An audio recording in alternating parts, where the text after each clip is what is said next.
পেয়েছি যিনি national institute of biotechnology মহাপরিচালক এবং ঢাকা বিশ্ববিদ্যালয়ের প্রাণীবিদ্যা বিভাগের বিশিষ্ট প্রাণীবিজ্ঞানী প্রফেসর ডক্টর মোহাম্মদ শরীফ আহমেদ।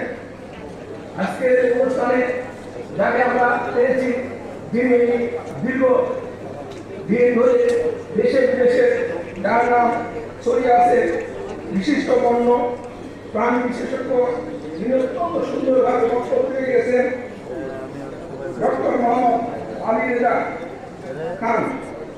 আমাদের বিবিসিএর স্বপ্নদ্রষ্টা, প্রতিষ্ঠাতা এবং বিশেষ করে প্রধান উপদেষ্টা এবং চট্টগ্রাম অঞ্চলের বন সংরক্ষক ডক্টর মোল্লা রেজাউল করিম অত্যন্ত সুন্দরভাবে কেন এই বন্যপ্রাণী প্রকৃতি সংরক্ষণে এই বিদেশিদের প্রয়োজন হয়েছে তুলে ধরেছেন। আমি কথা জানাই আজকের অনুষ্ঠানে